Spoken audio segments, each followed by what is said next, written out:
경찰이 돈봉투 수수 의혹을 받는 김영환 충북지사에게 뇌물 혐의를 적용한 사실이 확인됐습니다. 돈봉투 수수 정황이 담긴 녹음 파일도 공개됐습니다. 오송 제3국가산단이 정부 승인에 이어 행안부 중앙투자심사를 통과하면서 본 궤도에 올랐습니다. 2030년까지 2조 3천억 원이 투입됩니다. 청각장애를 딛고 사격 국가대표가 된 김우림이 내년 아시안게임을 정주준하고 있습니다. 전국체전에서도 신기록을 세우며 맹활약했습니다. 네, 시청자 여러분 안녕하십니까? 계속해서 MBC 뉴스투데이 충북입니다. 김영환 지사가 지난 일요일 돈봉투 수수 의혹으로 경찰 소환 조사를 받았지요. 경찰은 돈봉투 수수에 대가성이 있다고 보고 뇌물 혐의를 추가했는데요. 관련 정황이 담긴 녹음 파일이 공개됐지만 김영환 지사는 돈봉투 수수를 강하게 부인하는 가운데 오늘 기자간담회에서 입장을 밝힐 예정입니다. 김은초 기자의 보도입니다. 더불어민주당 박진희 충북도의원이 공개한 차량 블랙박스 영상입니다.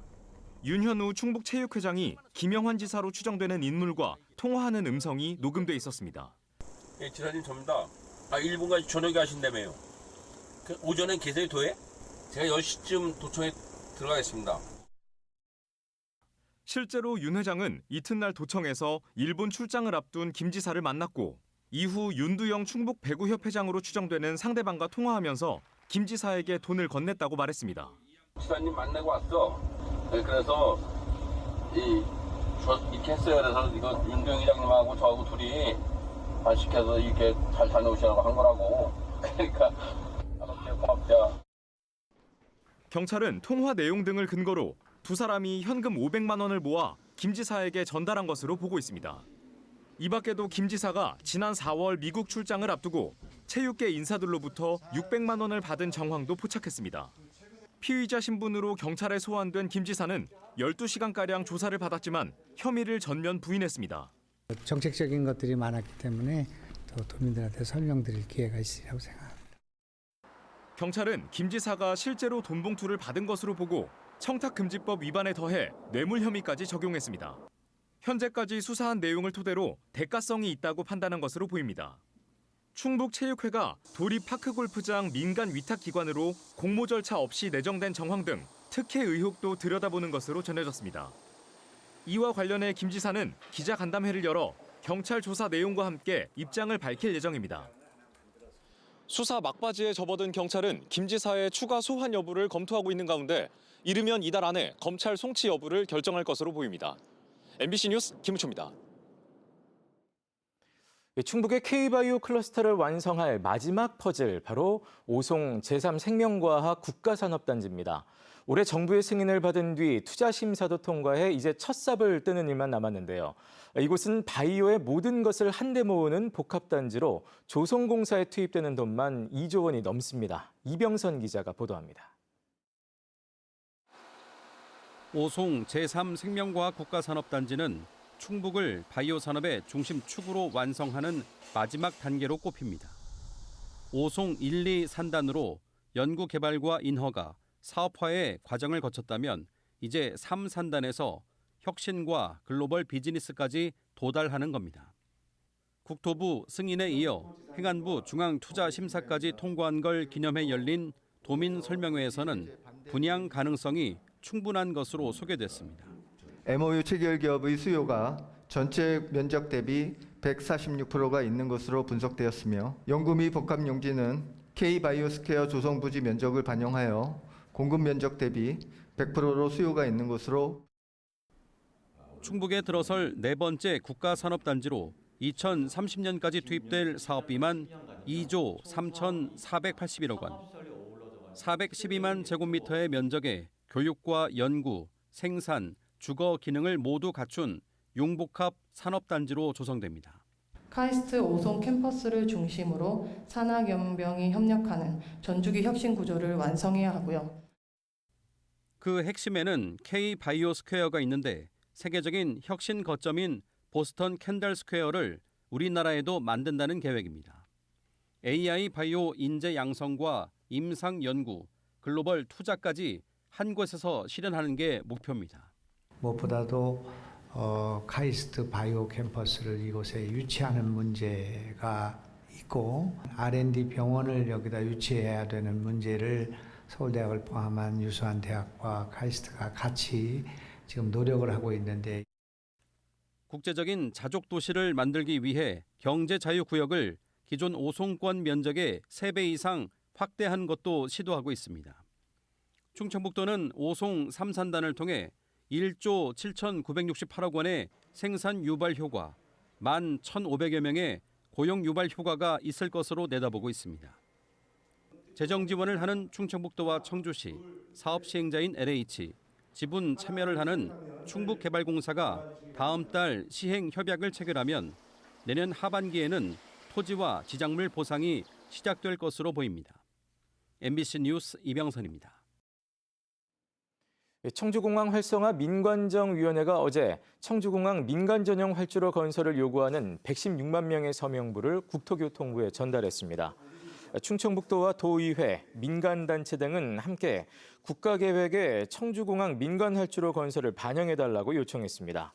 앞서 지난 4월부터 7월까지 충북도민을 비롯한 116만 1,908명이 서명운동에 참여했습니다. 청주국제공항은 최근 이용객과 노선이 크게 늘고 있지만 군과 민간이 활주로를 공동으로 사용해 이용에 제약이 있습니다.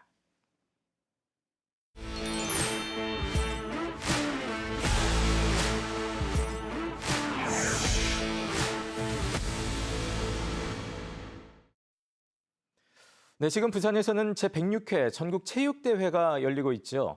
저희 MBC 충북은 한계를 딛고 일어선 충북 선수들의 도전을 집중 조명하는 연속 보도를 준비했습니다. 오늘은 그 첫 순서로 장애와 비장애의 경계를 허물며 사격 국가대표까지 선발된 보은군청 김우림 선수의 도전을 소개합니다. 이승준 기자입니다. 10m 앞 관역을 바라보는 40여 명의 사수들. 저마다의 호흡으로 총을 들어올리고 방아쇠를 당깁니다.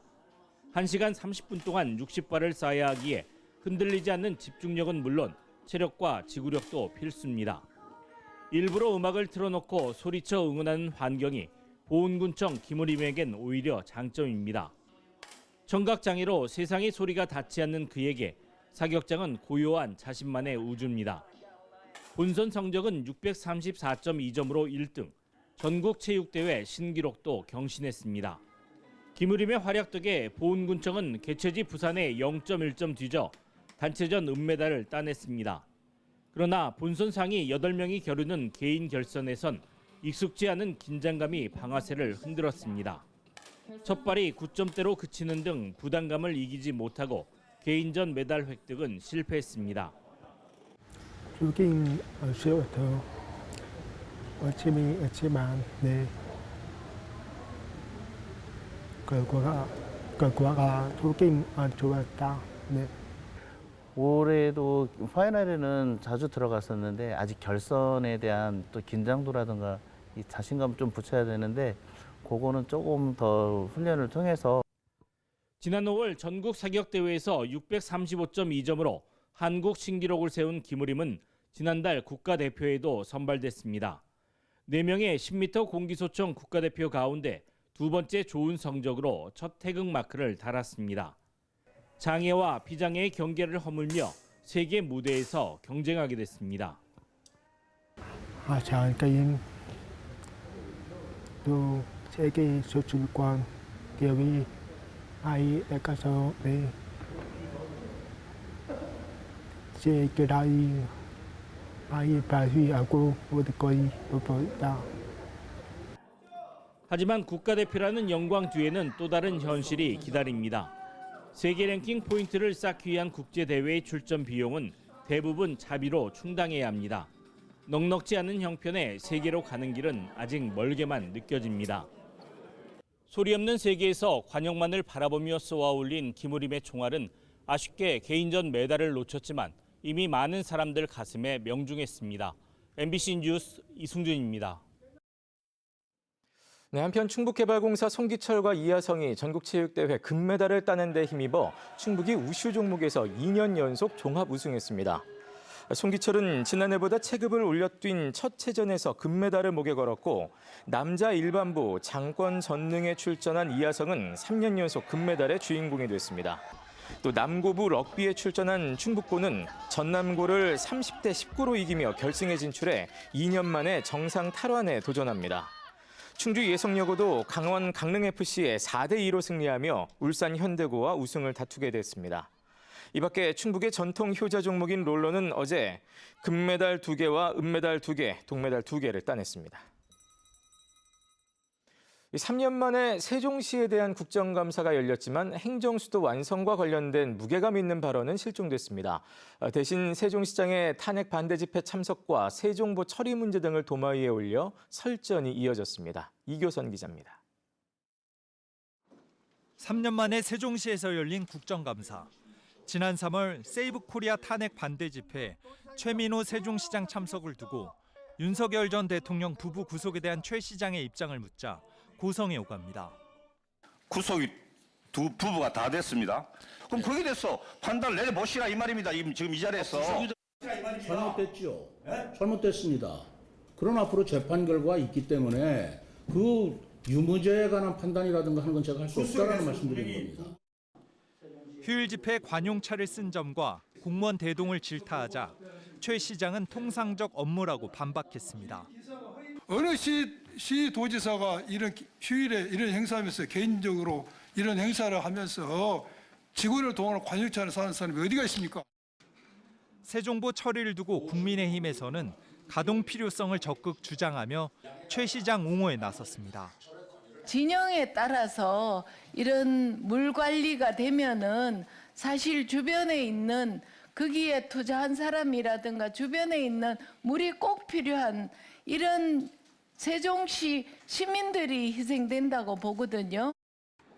세종시 문화관광재단 대표로 박근혜 정부 때 문학의 블랙리스트 선정 주도 인사의 임명과 청소년 상담 사업에 극우 성향 단체가 선정된 절차도 도마 위에 올랐습니다. 이거는 수탁기관 심사위원회가 아니라 누가 봐도 국민의힘 세종시당 당원 모임이잖아요. 지난 7월 폭우로 인명피해가 발생했음에도 최 시장이 해외 출장을 강행했다는 비판과 함께 재난 대응 부실, 비판 언론 압박 문제도 지적됐습니다. 여야 의원들은 그러나 행정수도 완성을 위한 중앙부처 추가 이전 등 세종시의 현안 과제에 대해서는 말을 아껴 알맹이 없는 국감이라는 평가가 나오고 있습니다. MBC 뉴스 이교선입니다. 지난 2월 대전에서 1학년 초등여아를 살해한 전직 여교사가 1심에서 무기징역을 선고받았습니다. 사회에서 영구 격리시키는 것이 필요하다는 재판부의 판단이었는데요. 사형을 원하는 유족들은 검찰에 항소해달라며 눈물을 감추지 못했습니다. 김광현 기자입니다. 대전의 한 초등학교에서 1학년 고 김하늘 양을 살해한 혐의로 기소된 전직 교사 명재환에게 1심에서 무기징역이 선고됐습니다. 지난달 피고인에게 사형을 선고해달라고 요청한 검찰 구형량보다 낮은 형량입니다. 대전지법 형사 12부는 피해자를 보호해야 하는 교사가 학교에서 학생을 살해한 전대미문의 사건이라며 무기징역과 함께 위치 추적 전자장치 부착 30년을 명령했습니다. 재판부는 피고인이 자신을 향한 분노를 가장 제압하기 쉬운 7살 여자아이에게 표출했다며 범행 동기와 수단 등을 볼 때 죄질이 극도로 나쁘다고 밝혔습니다. 다만 장기간 앓은 정신질환이 범행에 영향을 미친 측면이 없지 않고 교화 가능성을 전혀 찾아볼 수 없다고 할 수는 없다고 설명했습니다.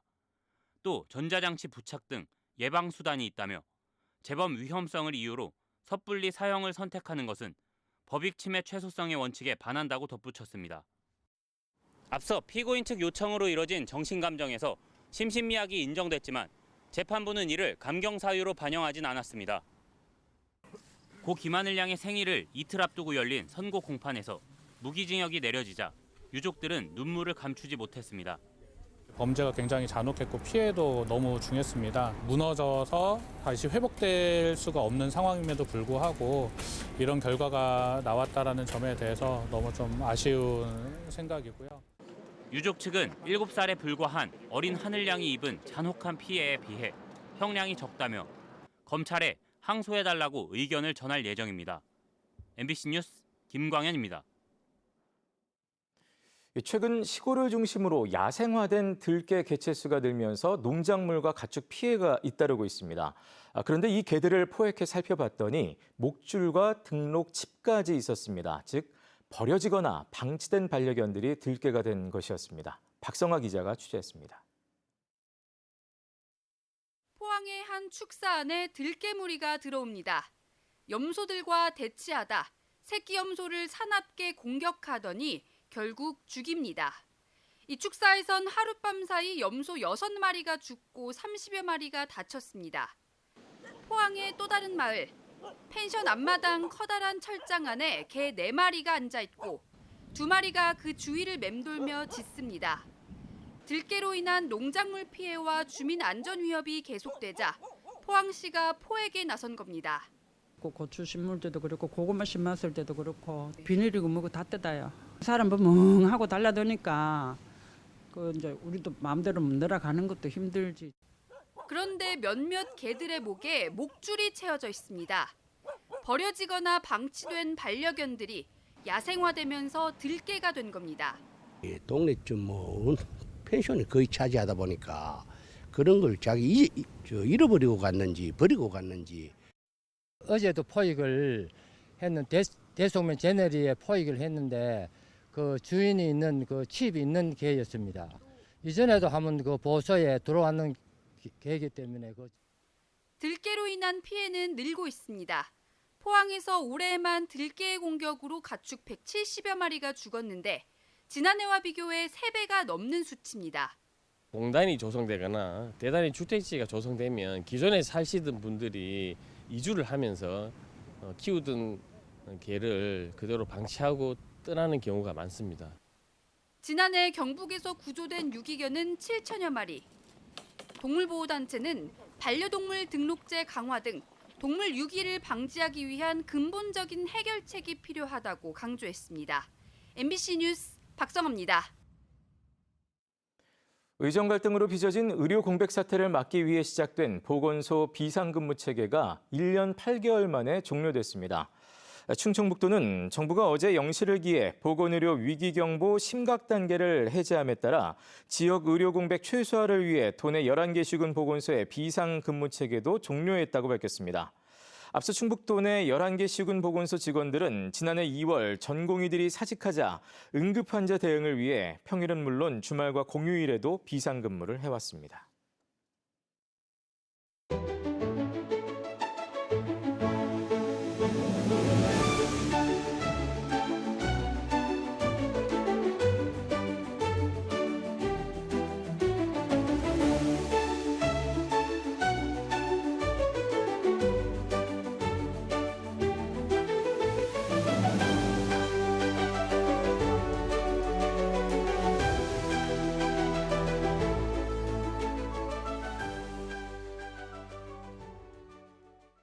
지난 17일 남한강 단양 수중보 부근 녹조 차단락에서 인양된 시신의 1차 부검 소견이 나왔습니다. 충주경찰서는 국립과학수사연구원 부검 결과 여성의 시신이며 흉기를 사용한 흔적은 보이지 않았다고 밝혔습니다. 또 내복을 입고 있던 점으로 미루어 겨울철에 사망한 것으로 보이지만 부패가 심해 연령대와 정확한 사망 원인은 파악하기 어려운 상태라고 덧붙였습니다. 경찰은 실종자 명단과 대조해 시신의 신원을 확인하는 데 수사력을 집중하고 있습니다. 올해 충북 지역의 오존주의보 발령이 크게 줄었습니다. 충북보건환경연구원은 올 4월부터 10월까지 오존주의보가 한 건 발령돼 지난해 18건에 비해 크게 줄었고 최초 발령일도 2달가량 늦었다고 밝혔습니다. 기온은 큰 차이가 없었지만 올해는 비가 더 많이 와 일사량이 감소했기 때문으로 분석됩니다. 충북보건환경연구원은 그러나 오존경보제 미운영 기간까지 포함한 연평균 오존 농도는 계속 증가하고 있다며 주의를 당부했습니다. 제16회 충주 세계 태견대회가 오는 24일부터 4일 동안 탄금공원에서 열립니다. 한국태견협회가 주관하고 충주시가 후원하는 이번 대회는 한국과 영국, 필리핀, 일본, 카자흐스탄 등 22개국에서 300여 명의 선수들이 참가해 3개 종목에서 실력을 겨루게 됩니다. 특히 카자흐스탄 대표로 충주 지시 후손인 고려인 4세가 참가해 화제를 모으고 있고 충주 지역 31개 시민팀 500여 명이 참여하는 시민 택견 체조 경연대회도 함께 열립니다. 청주 미식주 페스타가 오는 24일부터 이틀 동안 문화제조창 잔디광장 일원에서 펼쳐집니다. 청주를 대표하는 음식을 발굴하기 위해 마련된 이번 축제에서는 지역의 다양한 음식과 함께 전통주를 선보일 예정입니다. 또 전통장 만들기와 반찬 등속 음식 체험, 20m 대형 불판 위에서 펼쳐지는 삼겹살 굽기 등 다양한 행사도 진행됩니다. 지난 주말 보은대추축제에 관광객들이 몰리면서 판매액이 늘었습니다. 보은구는 지난 17일 개막 이후 사흘 동안 대추 14억 7천만 원어치가 팔려 지난해 같은 기간에 비해 매출액이 15.8% 증가했다고 밝혔습니다. 네, 뉴스를 마칩니다. 고맙습니다.